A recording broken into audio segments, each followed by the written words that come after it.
घटना जो विगत दिनांक 18 नवंबर को हुई,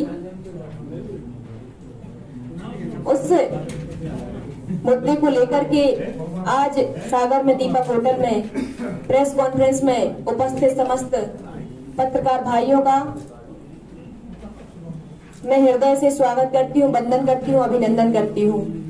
आज हमारे साथ पत्रकार वार्ता में शामिल जिनके घर गड़ाकोटा के विवेकानंद वार्ड निवासी दादा श्री अर्जुन सिंह ठाकुर जी, ये हमारे बाजू में बैठे हुए हैं और उस घटना स्थल के समय जो मौजूद थे, चौरा ग्राम के निवासी, चौरा ग्राम के सरपंच हमारे बड़े भैया आदरणीय मिंटू सिंह चौरा जी, देवेंद्र सिंह मिंटू चौरा, और साथ में हमारी नगर शहर की महिला अध्यक्ष महजबीन अली और यहाँ की पार्षद आदरणीय ऋचा राजपूत जी, और हमारे संभागीय प्रवक्ता आदरणीय श्री संदीप सबलोक जी, हमारे ग्रामीण कांग्रेस के अध्यक्ष आदरणीय आनंद अहिरवार जी, आप सभी लोगों का भी हृदय से वंदन करती हूँ, स्वागत करती हूँ, अभिनंदन करती हूँ। साथियों, सबसे पहले घटना की शुरुआत करना चाहूंगी कि उस दिन 18 तारीख को, 18 नवंबर को मैं अपने घर पर थी। दादा अर्जुन सिंह ठाकुर, जो कि दीपावली के दिन, जिस दिन माननीय कमलनाथ जी की सभा थी, उस दिन कांग्रेस की सदस्यता ली थी दादा श्री अर्जुन सिंह ठाकुर जी ने। पहले लगातार लंबे समय तक गोपाल भार्गव के सहयोगी रहे, भाजपा में रहे, परंतु उनके किसी न किसी कारण से, अत्याचार से, अन्याय से पीड़ित होकर के उन्होंने 12 तारीख को कांग्रेस की सदस्यता ली। उस समय पर श्री राम भार्गव ने 10 तारीख को इनके घर के सामने आकर के गालियां दी। उस समय पर भी हम लोगों ने थाने में एक FIR करवाई, FIR लिखवाई, आवेदन दिया, परंतु FIR नहीं हुई। फिर चुनाव के एक दिन बाद, मतलब 17 तारीख के बाद 18 तारीख को करीब 3:30 बजे श्री राम भार्गव, जो कि भाजपा प्रत्याशी गोपाल भार्गव के छोटे भाई है, वो इनके घर के सामने आते हैं और फिर से गाड़ी में बैठ करके गालियां देते हैं। और मुझे जानकारी मिलती है, किसी का फोन आता है कि ऐसी ऐसी घटना हुई है। मैं तुरंत दादा श्री अर्जुन सिंह ठाकुर जी को फोन लगाया कि क्या क्या घटना हुई, उन्होंने बताया। और प्रत्याशी, कांग्रेस की प्रत्याशी होने के नाते मेरी ये जवाबदारी थी कि जो मेरा, जिन्होंने साथ दिया, मैं उनकी, यदि कोई उन पर परेशानी आई तो उनके साथ खड़ी हूँ। मैं उनके घर तुरंत ही गाड़ी उठाई और तुरंत ही उनके घर पहुंच गई। इसके साथ मुझे वहां पर हमारे जो बड़े भैया हैं, या पीछे बैठे हुए हैं, अभी चौराई गांव के निवासी हैं, अभिलाष सिंह चिंटू चौरा, और उनके साथ ही हमारे उनके छोटे भाई हैं, बड़े जो हमारे भी बड़े भैया हैं, मिंटू चौरा जी, देवेंद्र सिंह मिंटू चौरा जी। तो ये लोग पहले से हमें वहां पर उपस्थित मिले थे जब मैं वहां पर पहुंची थी, क्योंकि इनका गांव नजदीक है और मेरा गांव थोड़ा सा दूर पड़ता है। वहां पर हम लोग गए और उसी समय पर 2 पुलिस वाले, एक ASI राजकुमार मिश्रा और एक कांस्टेबल, ऐसे हम लोग 6 लोग दादा श्री अर्जुन सिंह ठाकुर जी के बैठक रूम में बैठे हुए थे। 6 लोग बैठे हुए थे। उसी समय पर एकदम से गाली गलौज की आवाज आई, हथगोले फूटने की आवाज आई। हमें नहीं पता था कि हथगोला फूट रहा है। एकदम से कोई बहुत ब्लास्टिंग की आवाज आई, गोलियां चलने की आवाज आई, फायरिंग की आवाज आई। हम लोग शॉक्ड हो गए कि ये हो क्या रहा है, कुछ समझ ही नहीं आ रहा था। 5 मिनट के लिए तो सब पूरा शून्य हो गया दिमाग की। अचानक से अप्रत्याशित ये इतनी बड़ी घटना हुई, शांत हो गए हम लोग, समझ नहीं आ रहा था। और पुलिस वाले जो अंदर बैठे हुए थे, उन्होंने तुरंत ही बाहर जाकर के देखा, हम लोग भी बाहर आए, देखा कि सारे लोग गाली गलौज कर रहे हैं और मुझे उल्टी सीधी गालियां दे रहा है। सारे लोगों को, हम 4 लोगों को उल्टी सीधी गालियां दे रहा है कि निकल बाहर, मैं तेरा काम तमाम कर दूंगा। वो गालियां जो मैं इस मंच से नहीं कह सकती। तो ऐसी गालियां दे देकर के बुला रहे थे और लठ लगातार चला रहे थे, लगातार फायरिंग कर रहे थे। हथगोला, जो हमारे साथ बाकी के भाई लोग आए थे, वो बाहर बैठे हुए थे, घर के बाहर बैठे हुए थे और उनके सामने हथगोला फेंक रहा था, कोई फायर कर रहा था, कोई लाठियां चला रहा था, कोई पत्थर, बड़े बड़े पत्थर मार रहा था। तो वो जो पुलिस वाले थे, उन लोगों ने हमें चैनल गेट के अंदर बंद कर दिया। हम लोग चिल्लाते रहे कि हम लोग तो सेफ हो जाएंगे, लेकिन हमारे जो भाई है वो मारे जाएंगे सारे। क्योंकि कुछ मिंटू भैया के साथ में कुछ लोग आए थे, भाई लोग आए थे इनके, कुछ हमारे जो बड़े भैया हैं चिंटू भैया, उनके साथ भी कुछ लोग आए थे, 4-5 लोग जो गांव के ही निवासी थे। क्योंकि सभी लोगों की गाड़ियों में 4-4, 5-5 लोग आए थे, मेरी गाड़ी में भी मेरे कुछ भाई आए थे। तो हम लोग चिल्लाते रहे कि ऐसा ना हो कि हम लोग सेव हो जाएं और वो मारे जाएं उस चैनल गेट के अंदर से। परंतु पुलिस वाले उस रिकॉर्डिंग में यदि हम देखेंगे तो वो भी कह रहे थे कि नहीं मैडम, 500 लोगों की भीड़ है बाहर, आप बाहर मत निकलो, नहीं तो आप लोग मारे जाओगे। ये रिकॉर्डिंग में है। फिर उसके बाद हम लोग अंदर बंद रहे, हम लोग चिल्लाते रहे। वो भी जो जिस चैनल गेट के अंदर बंद थे हम लोग, वो भी वो तोड़ने का प्रयास करते रहे। बाहर हम लोगों की गाड़ियां रखी थी और घटना का पता चलते हुए 2-3 गाड़ियां और हम लोगों के गांव से आ गईं। तो वो गाड़ियां सारी फोड़ते रहे, क्षतिग्रस्त करते रहे। और जिस गाड़ी में माननीय कमलनाथ जी 12 तारीख को हेलीपैड से बैठ करके आए थे, जिस गाड़ी में माननीय कमलनाथ जी हेलीपैड से बैठ करके आए थे, फॉर्च्यूनर गाड़ी, वो बड़े भैया मिंटू चौरा की थी और ये ही ड्राइविंग करके लाए थे। उस गाड़ी को इतनी बुरी तरीके से क्षतिग्रस्त किया, मैं आपको वीडियो बताऊंगी, उसका कोई पार्ट नहीं बचने दिया, उसको पत्थर मारे उसके गेटों में, मतलब पूरी तरीके से उस नई गाड़ी को क्षतिग्रस्त कर दिया। हम लोगों की 6 गाड़ियां वहां पर खड़ी थी, सारी गाड़ियां तोड़ डाली, पूरी गाड़ियां फोड़ डाली। हमारा भाई जो कांग्रेस नेता बीडी पटेल का भतीजा है, वो मेरे साथ गया था गाड़ी में। उसको इतना मारा उसको निकाल करके कि उसका मतलब उन्होंने ये सोच लिया था कि अब ये मर गया, ये नहीं बचा, और बेहोश करके उसको मार के उसकी पूरे हाथों की हड्डियां टूटी, पूरे पैरों की हड्डियां टूटी। और आज वो जिंदगी और मौत के बीच में लड़ रहा है, वो जबलपुर में भर्ती है। इस तरीके से दादा अर्जुन सिंह ठाकुर जी हैं, उनका जो भतीजा है नीलेश राजपूत, वो हमारे चुनाव के दिन फर्जी वोटिंग रोकता रहा, इसलिए उस पर पूरी गुस्सा निकाली और उसको भी बहुत बुरी तरीके से मारा। उसका जबड़ा टूट गया, उसकी नाक टूट गई, पूरा मुंह क्षतिग्रस्त हो गया। मैं थोड़ा सा आप सबको अपने जो चौरा परिवार प्रधान चौरा ग्रुप है उसके बारे में बताना चाहूंगी। जो हमारे बड़े भैया अभिलाष सिंह और देवेंद्र सिंह भैया है, मिंटू चौरा जी है, और इनका पूरा परिवार जो लगातार हमारे चुनाव के दौरान पूरा संघर्ष करता रहा। जिला पंचायत, चूंकि ये सरपंच है चौरा गांव से, इनकी पत्नी जो है वो जनपद सदस्य है और मैं उसी क्षेत्र से जिला पंचायत सदस्य हूँ। जिला पंचायत सदस्य के चुनाव में भी इन्होंने मेरी मदद करी, सारे परिवार के लोगों ने मदद करी। अभी विधानसभा के चुनाव में बड़े भैया की जो मम्मी है वो 60 साल से ऊपर की उम्र है, वो लगातार मेरा चुनाव प्रचार करती रही। जो सारे घर की बहुएं हैं इनकी, वो मेरा लगातार चुनाव प्रचार करती रही। मतलब पूरा परिवार जी जान से हमारे साथ लगा रहा। उसी बात का गोपाल भार्गव को डर था और पूरे समय वो हमारा और इनका जो परिवार का पारिवारिक रिश्ता है, भाई बहन का रिश्ता है, उस पर न जाने किस तरीके की बात करता रहा। मैं आपसे वो बातें आगे करूंगी। और यही डर है सबसे ज्यादा, यदि चुनावी चुनौती किसी ने दी तो वो प्रधान चौरा ग्रुप ने और पूरा चौरा परिवार ने दी। तो उस बात का डर है कि ऐसा ना हो कि अभी तक इन्होंने इतनी चुनौती दी और आगे भी वो लोग यही करेंगे, इसलिए तोड़ने की कोशिश कर रहे हैं भार्गव जी। दूसरी बात बताना चाहूंगी,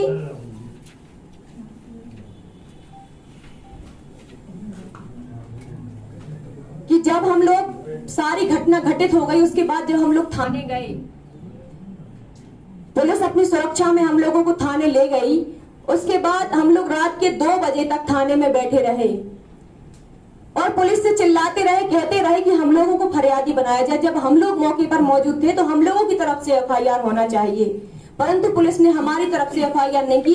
एक छोटा सा विवाद बता करके एफआईआर की कि एक 2 पक्षों में विवाद हुआ, गाली गलौज हुई और इतना कह के उनने अपनी बात समाप्त कर दी और मतलब एक छोटा सा विवाद बता दिया। जबकि वहां पर पूरी भीड़ ने हम पर हमला किया और हम लोगों ने जिन जिन अपराधियों को देखा, जिन लोगों ने उस समय हमला किया, उनका एक का भी नाम उस एफआईआर में शामिल नहीं हुआ। जो 4-5 लोगों को पुलिस वाले उसी समय पर पकड़ के लाए, उन लोगों के नाम ही हम लोगों ने नहीं दिए। जिन आरोपियों के नाम आज एफआईआर में दर्ज हैं, उनके नाम हम लोगों ने नहीं दिए। वो किसी और को 4-5, 20-20 साल के बच्चों को पकड़ के लाए और उसे एफआईआर में डाल दिया। जिन लोगों को हमने अपने प्रत्यक्ष अपनी आंखों से देखा, उन लोगों के नाम अभी तक एफआईआर में शामिल नहीं हुए। 2 बजे तक हम लोग बैठे रहे और उसके बाद पुलिस वालों ने अपनी खुद फरियादी बनकर के एफआईआर दर्ज करवा ली। हम लोगों की उसकी जानकारी नहीं है। फिर उसके बाद राजा साहब पूर्व मुख्यमंत्री दिग्विजय सिंह का लगातार उस दौरान मुझे फोन आता रहा और उन्होंने कहा कि मैं दूसरे दिन आऊंगा। और फिर आपसे मैं ये पूछना चाहती हूँ कि पूरे मध्य प्रदेश के अंदर जहां जहां भी ये घटनाएं हुई हैं, वहां पर पुलिस कार्रवाई क्यों नहीं कर रही है?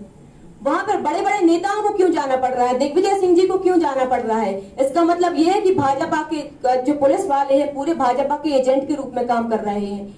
हमारे चुनाव के दिन भी पूरा पुलिस फोर्स, पूरे जो सरकारी अधिकारी कर्मचारी हैं, वो भाजपा के एजेंट के रूप में काम करते रहे। दूसरी बात ये बताना चाहूंगी आप सबको कि वो टाइगर जो अपने आप को शेर कहता था, वो एक लड़की से डर गया और पूरा परिवार उसने चुनाव मैदान में उतार दिया, और वो कहता है कि मैं घर बैठकर चुनाव जीत गया। ऐसी कोई रात बता दो जिस दिन वो रात में घर ना, किसी के घर ना गए हो। हर गांव में साल ओढ़ करके जाते थे, घर जाते थे, लोगों पर दबाव बनाते थे, रोज गणनायक में बैठ के चलती रही, पूरा परिवार उनका मैदान में उतर आया। और किस तरीके से चुनाव लड़ा गया, इसकी प्रेस कॉन्फ्रेंस में आपको एक बार और करूंगी। मैं बहुत सारे साक्ष्य जुटाने में लगी हूँ, जितने कैमरा है उनकी रिकॉर्डिंग निकलवाऊंगी। पहले 150 पोलिंग पर हमारे यहाँ कैमरे लगे हुए थे, वो सारी कैमरे की रिकॉर्डिंग निकलवा के मैं बताऊंगी। और मुझे लगता है उनकी हार की बौखलाहट है जो इस तरीके से हम सब पर निकल रही है। दूसरी बात, आज जिस संबंध में प्रेस कॉन्फ्रेंस है उसके बारे में आप सबको के सामने एक विषय रखना चाहूंगी कि उसी रात्रि उनका एक वीडियो जारी हुआ, एक चैनल का वीडियो, एक किसी ने बाइट ली थी। उसी रात्रि में उन्होंने कहा कि वो महिला, आप उनके बोलने का अंदाज देखिए, उन्होंने कहा कि वो महिला यहाँ पर अपने दोस्तों के साथ क्या कर रही थी चुनाव के एक दिन बाद, कि वो महिला अपने दोस्तों के साथ यहाँ पर क्या कर रही थी। उस महिला को अपने घर होना चाहिए, उस महिला को अपने घर पर मतदान केंद्रों की जानकारी जुटाना चाहिए। तो मैं आपसे पूछना चाहती हूँ, यदि मेरे कार्यकर्ताओं पर, मेरे पार्टी के नेताओं पर कोई आंच आएगी तो मैं घर पर बैठकर मतदान केंद्रों की जानकारी जुटाऊंगी या उनके साथ खड़े होंगी? तो इस तरीके के शब्दों का प्रयोग, जो दोस्त शब्द का प्रयोग किया, वो बड़े भाई मिंटू चौरा जी के लिए किया, बड़े भाई चिंटू चौरा जी के लिए किया। इस बात का मैं जवाब चाहती हूँ। और दूसरी बात, फिर उनका एक और वीडियो आया, उन्होंने कहा कि गड़ाकोटा किया ये नेता हनीमून मनाने के लिए आए थे। आप सब सोचिए इस बात को, सबके घर में माँ है, बहन है, बेटी है, इतने सारी महिलाएं राजनीति कर रही हैं। क्या ये शब्द उस 65 साल के व्यक्ति को, उस 75 साल के व्यक्ति को जो लगातार 40 साल से विधायक है और 18-20 साल से मंत्री है, क्या उनको ये सारे शब्द शोभा देते हैं कि वो महिला यहाँ पर क्या कर रही थी, वो महिला अपने दोस्तों के साथ क्या कर रही थी? क्या वो हनीमून मनाने के लिए आए थे? जबकि आपको पता है, जब मैं प्रत्याशी हूँ और मुझसे आप इस तरीके की घटिया और नीच हरकत करके इस तरीके की बातें कर सकते हैं, तो बाकी आम महिलाओं के बारे में आपकी क्या राय होती होगी? क्या आप बैठ के उनके बारे में बातें करते होंगे? आपकी पार्टी एक तरफ, भाजपा की पार्टी महिला सशक्तिकरण की बात करती है, नरेंद्र मोदी महिला सशक्तिकरण के बारे में बात करते हैं, शिवराज सिंह चौहान लाडली बहनों के बारे में बात करते हैं, भांजियों के बारे में बात करते हैं। और आपकी पार्टी की एक तरफ ये नेता है जो किस तरीके से महिलाओं के प्रति सोच रखते हैं। मैं उनकी नातिन की उम्र की हूँ, मैं उनको दादा बोलती हूँ, और क्या वो अपनी नातिन से भी इस तरीके से महिला महिला करके बात करते होंगे? ये कैसा लोकतंत्र है? और मैं नाते, आप कल ही शायद दीपू भार्गव का बयान आया कि वो छोटी बहन की तरह है। क्या एक महिला से इस तरीके की असंवैधानिक और असंवेदनशील शब्दों का उपयोग करना, अमर्यादित शब्दों का उपयोग करना उनको शोभा देता है? आज आप सभी पत्रकार साथियों से निवेदन करना चाहूंगी कि आप सबने हमेशा महिलाओं को बढ़ावा दिया, हमेशा चाहा है कि अच्छी महिलाएं राजनीति में आए, परंतु यदि महिलाओं के साथ इस तरीके से, मैं कांग्रेस प्रत्याशी हूँ, इतनी बड़ी राष्ट्रीय पार्टी ने मुझे टिकट दिया, जब मैं सुरक्षित नहीं हूँ और जब मेरे साथ ये घटनाएं हो सकती हैं, तो कौन महिला अब आगे आएगी, कौन लड़की अब आगे आएगी? एक 65 साल के व्यक्ति, 75 साल के व्यक्ति को इतनी शर्म नहीं है कि उसको क्या बोलना चाहिए? मैं कहना चाहती हूँ, अपना मुंह खराब नहीं करना चाहती, मैं भी चाहती तो उनके घर की महिलाओं के बारे में सब बोल सकती हूँ, परंतु मेरे संस्कार ऐसे नहीं है। मेरे संस्कार ऐसे नहीं है कि मैं उनके घर की महिलाओं के, वो भी राजनीति में आई, वो भी उनके घर की शायद पत्नी हो, चाहे बहू हो, चाहे छोटे भाई की बहू, वो सारे लोग राजनीति में हैं, सारे लोग क्षेत्र में जाते हैं, रातों में घूमती हैं, दिन में घूमती हैं, परंतु मैंने कभी उनके चरित्र पर उंगली नहीं उठाई, कभी। और दूसरी बात ये कहना चाहती हूँ, दूसरी बात ये कहना चाहती हूँ कि उनके जो भार्गव जी ने बयान दिए हैं कि मैं दोस्तों के साथ वहां पर क्या कर रही थी, या दोस्तों के साथ वहां पर क्या कर रही थी, या फिर हनीमून मनाने के लिए आए थी, यदि वो ये साबित कर दें कि मैं जो उन्होंने बयान दिए हैं तो मैं राजनीति छोड़ दूंगी, और यदि वो साबित नहीं कर पाए तो उन्हें मेरे पैर पड़ के माफी मांगनी पड़ेगी। गोपाल भार्गव को मेरे पैर पड़ के माफी मांगनी पड़ेगी, और भाजपा के शीर्ष नेतृत्व से माननीय नरेंद्र मोदी से और जेपी नड्डा जी से मैं अपील करना चाहूंगी कि ऐसे व्यक्ति को पार्टी में रहने का कोई अधिकार नहीं है, ऐसे व्यक्ति को इस लोकतंत्र की व्यवस्था में रहने का कोई अधिकार नहीं है जो इस तरीके की घटिया हरकत, इस तरीके की बयानबाजी महिलाओं के प्रति करता है। तो सबसे पहले तो यही निवेदन करूंगी कि यदि ये बात आप 3 दिन के अंदर साबित नहीं कर पाए कि उनने ये भी कहा कि कुछ वीडियो से कुछ फोटो है, मैं कहती हूँ कि आप पत्रकारों के सामने आकर के अपनी सोशल मीडिया पर वो वीडियो और फोटो सबको दिखाएं, और दूसरी बात ये कि वो जो हनीमून की बात कर रहे हैं वो साबित करें, और यदि वो साबित नहीं कर पाते हैं तो 3 दिन के अंदर वो इस्तीफा दें, पार्टी उनसे इस्तीफा मांगे, राजनीति छोड़ें वो, और मेरे पैर पढ़ के माफी मांगे, और सारी इस मध्य प्रदेश की महिलाओं का जो अपमान हुआ पूरी मध्य प्रदेश की महिलाओं से वो माफी मांगे। और इसके साथ ही मैं महिला आयोग में जाऊंगी, राज्य महिला आयोग में जाऊंगी, राष्ट्रीय महिला आयोग में शिकायत करूंगी, और यदि 3 दिन के अंदर उन्होंने ये सफाई नहीं दी, 3 दिन के अंदर उन्होंने कहा है कि मेरे फोटो या वीडियो है जो भी है वो यदि नहीं दिखाए तो उसके बाद मैं जंतर मंतर पर जाकर के धरना दूंगी, जंतर मंतर पर जाकर उनका विरोध करूंगी, और जब तक वो माफी नहीं मांगे, जब तक वो पार्टी से निष्कासित नहीं होंगे, तब तक मैं आमरण अनशन पर बैठूंगी। एक बात और कहना चाहती हूँ, वो फेसबुक लाइव कर रहे थे उस समय पर वो फेसबुक लाइव कर रहे थे कि कहीं कटिंग करवा रहे हैं, कहीं परिवार के साथ डिनर कर रहे हैं। ये अपने आप में शक पैदा करता है कि आप वोटिंग के 1 दिन बाद ही जिस समय घटना हो रही थी आप कहीं कटिंग करवा रहे हैं, कहीं आप डिनर कर रहे हैं परिवार के साथ, ये सब क्या तमाशा है।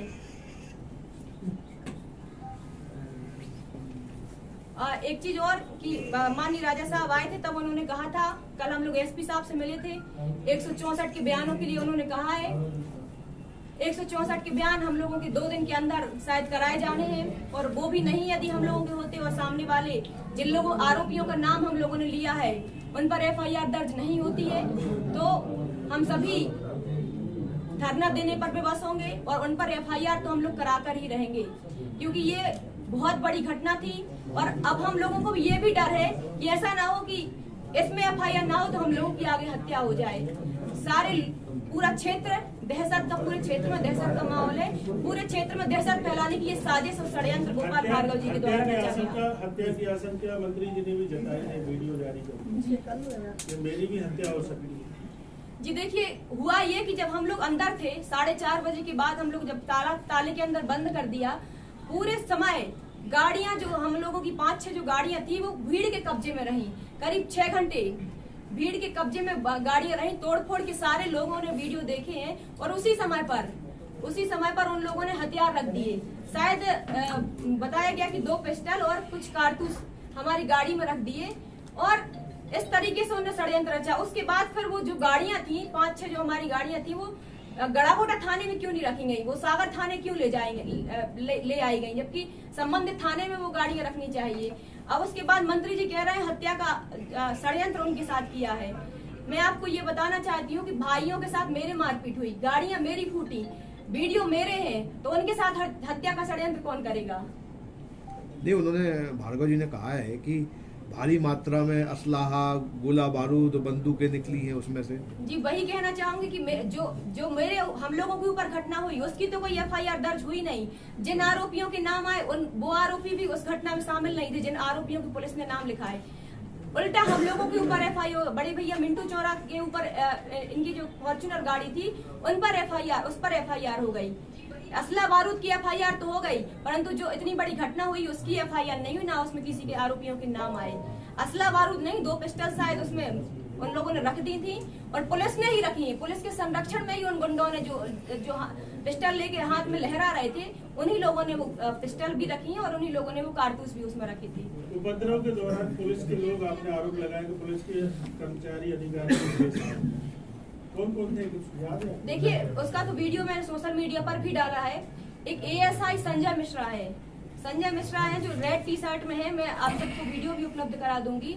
वो ये फॉर्च्यूनर के पास में खड़े हुए हैं और फॉर्च्यूनर के पास में खड़े होकर के बता रहे हैं कि ये यहाँ पर फोड़ो गाड़ी, यहाँ पर फोड़ो, और वो लगातार गाड़ियों को खुलवाने का काम कर रहे हैं। आप सब उसमें वीडियो में देख सकते हैं। इसका मतलब ये है कि पूरी जो पुलिस फोर्स है वो पूरी मिली भगत से षड्यंत्र के तहत ये हमला करवाया और हम लोगों की गाड़ियां फुड़वाई, हम लोगों के भाइयों को पिटवाया गया। जिन लोगों पे मामले बने हैं वे कौन लोग हैं, क्षेत्र के हैं कि बाहर के? नहीं, क्षेत्र के हो सकते, मुझे नहीं पता कि वो किन को पकड़ के लाए हैं। मैं उनके बारे में जानती तक नहीं हूँ, ना हम लोग कोई उनके बारे में जानते हैं कि किन लोगों के। शायद उनमें से एक आध नाम है जो सही है, बाकी जो 4 नाम है वो सारे के सारे गलत है। हम लोगों ने अमन लहरिया शायद लिखवाया और उन्होंने लड़िया का किसी को पकड़ के ले आए और उसका नाम लिख दिया। ऐसे करके निर्दोष बच्चों को उसमें शामिल कर दिया। सीसीटीवी कैमरे लगे हैं क्या? वहाँ पर सीसीटीवी कैमरे नहीं लगवाए, वे भी नगर पालिका ने तो बंद करवा दिए, बंद करवा दिए। वहाँ पर कोई नगर फुटेज नहीं, पालिका कोई व्यवस्था को नहीं है। बंद करवा दिए। किसी और एजेंसी ने जांच की मांग क्यों नहीं किया? अभी हम लोग राजा साहब दिग्विजय सिंह जी आए थे, तब उन्होंने एडिशनल एसपी सिन्हा जी हैं, उन पर एक बार भरोसा जताया कि शायद वो निष्पक्ष कार्रवाई करेंगे, निष्पक्ष जांच करेंगे। उसके बाद यदि हम लोगों को लगता है कि वो निष्पक्ष नहीं करते तो फिर हम लोग सीबीआई जांच की मांग करेंगे। जो गोपाल भार्गव के आदमी थे वो लोग, आपको ये कैसे कंफर्म हुआ? ना हम जानते हैं, हम लोग नाम बता रहे हैं, पुलिस नाम नहीं लिखा ना, नाम कैसे पता? हम लोग जानते हैं ना, श्रीराम भार्गव को जानते हैं। श्रीराम भार्गव उनका भाई, खुद थे श्रीराम भार्गव और उनका लड़का छोटू भार्गव, जैसे भार्गव जी ने कहा है, और एक नीतीश विश्वकर्मा करके हम उसको जानते हैं, सबको जानते हैं हम जो लोग। नाम आप बता रहे हैं उनका कोई वीडियो या फोटो है? देखिए फोटो तो अब हम वीडियो में लोग समझ में नहीं आ रहा। एक जितना हम लोग, हमारी चूंकि एसपी साहब से बात हुई थी और एसपी साहब ने कहा कि आप वीडियो बना लो। यदि हम वीडियो नहीं बनाते, आप सबके सामने ये कह रहे हैं, यदि हम वीडियो नहीं बनाते तो आज वो घटना झूठी ठहराई जाती।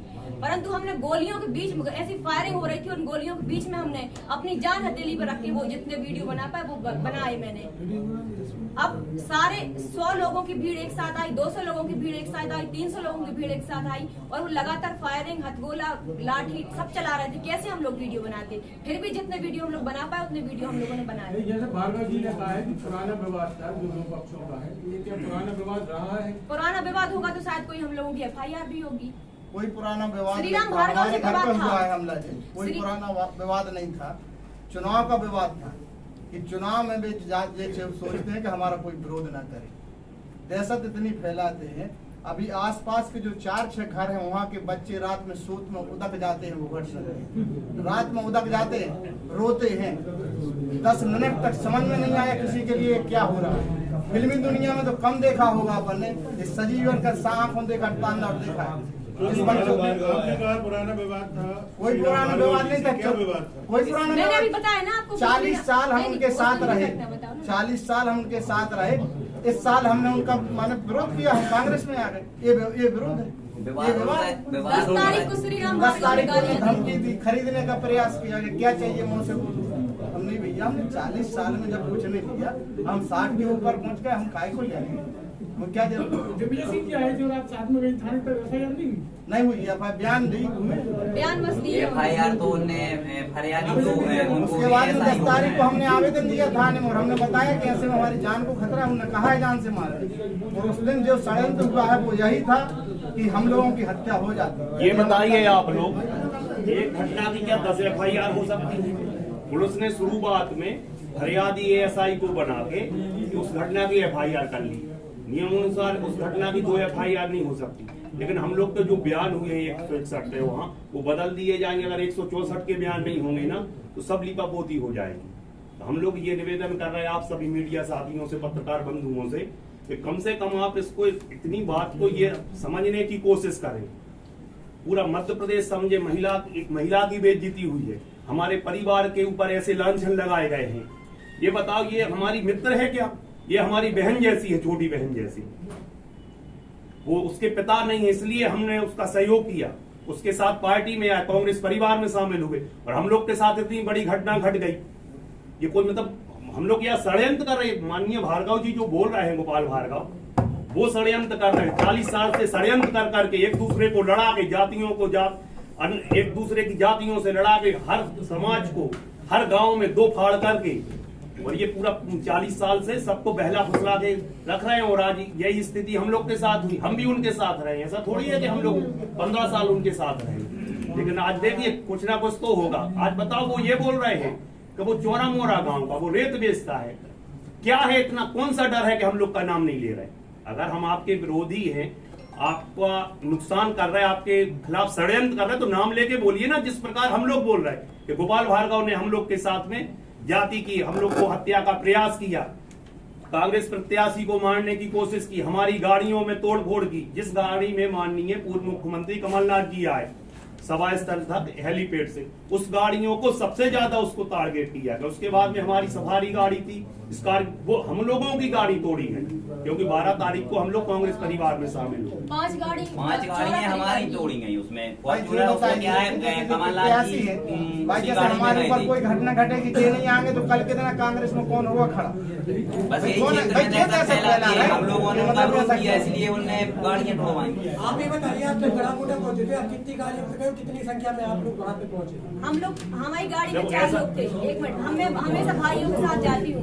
मेरी गाड़ी में 4 लोग थे। मिंटू भैया रैली में थे, तब दादा का नहीं, आप गाड़ियों को बता रहे, गाड़ियों की संख्या 5-6 गाड़ी तोड़ी गई। हाँ। तो आपकी संख्या कितनी थी, कितनी गाड़ियों से गए? 6 गाड़ियाँ थी। 3 गाड़ियों से हम लोग गए थे, बाकी की 3 गाड़ियाँ बाद में आई थी जब घटना का पता लगा। नहीं, उसमें बताओ ना कैसा होगा शुरुआत में क्या? इसमें ज्योति, आप पुलिस की क्या भूमिका देखती है? पुलिस पूरी जो है, पूरे उसके दौरान पूरी कटघरे में वही है, पुलिस आ रही है, भाजपा का एजेंट के रूप में काम करती रही। आप ये बताइए कि माननीय राजा साहब दिग्विजय सिंह जी आए, उसके बाद भी बहुत अच्छी कार्रवाई नहीं की गई। 164 तक के बयान हम लोगों को कल एसपी के पास जाना पड़ा, और माननीय दिग्विजय सिंह जी ने कहा है कि यदि कार्रवाई नहीं होती है तो फिर से हम आएंगे और फिर से हम लोग धरना देंगे। क्या आप अपने घर को सुंदर बनाना चाहते हैं? क्या आप दीवारों पर सीलन दीमक से परेशान हैं? क्या आप नया घर बनवा रहे हैं? तो आइए हमारे पास, मतलब मां शारदा एंटरप्राइजेस के शोरूम में। हम देंगे आकर्षक समाधान। लाइफ टाइम चलने वाली 3D UV मार्बल की आकर्षक दीवारें। Deco Star, the leader of home decoration, Sagar का शोरूम, मां शारदा एंटरप्राइजेस। हमारा पता है तिली, राजघाट चौराहा, सोमनाथपुरम रोड, सागर। संपर्क करें रत्नेश जड़िया। मोबाइल नंबर 7000624396 और 9691987669। क्या आप महंगी दवाओं के खर्चे से परेशान हैं? अब इस चिंता से मुक्त हो जाइए। दवाओं के खर्चे में कीजिए 90% तक की बचत। दवा इंडिया जेनेरिक फार्मेसी के साथ उच्च गुणवत्ता और कम कीमत दोनों एक साथ। 1500 से अधिक दवाइयां उपलब्ध, सभी उत्पाद FDA द्वारा प्रमाणित। हमारा पता है Dawa India generic pharmacy, Sugandha complex, Parkota, सागर।